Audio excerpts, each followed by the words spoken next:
It was an emotional scene at Linden Pinling International Airport on Monday morning as one family was reunited after being separated for the past 3 months.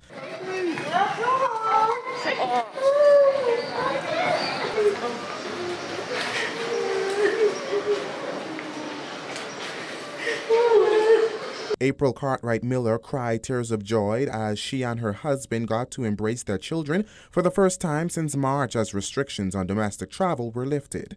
Cartwright Miller says it was tough being separated from her 6-year-old son and 9-year-old daughter for such a long period. It's been really rough, but thank God the technology, they've been able to video, WhatsApp, so that's getting kind of emotional now because it's been rough.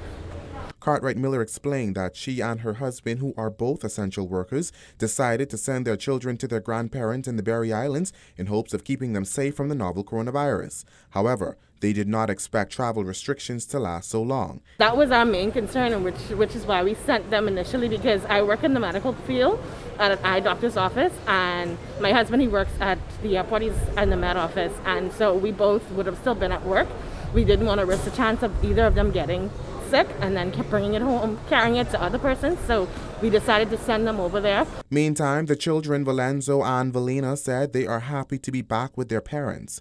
The heartwarming scene played out as Minister of Financial Services, Trade, Industry and Immigration Ellsworth Johnson was preparing to travel to Bimini for a funeral service for his sister, Kim Johnson Roll, who was the first person to die in the Bahamas as a result of the virus back in April. Johnson said it's important for leaders to lead by example. In terms of traveling, I have no concerns.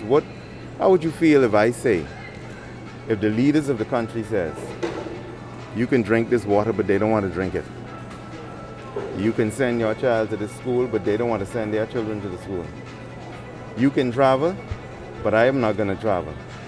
That is sinister. Meantime, taxi drivers were also excited about the resumption of domestic travel as it allows them to head back to work. However, Taxi Cab Union President Wesley Ferguson says taxi drivers who were not able to license their vehicle during the pandemic because of financial constraints weren't allowed to operate today. I allowed the minister to be on speaker so the road traffic officers and the police officers could hear. They walked away and said they're not on the minister run. They're doing their own thing. It's okay for a private car to be unlicensed and ride around the country, but a taxi driver has to be licensed. Ferguson says he's hoping the situation is resolved by the end of the day. Reporting for the Guardian News Network, I'm Berthany McDermott.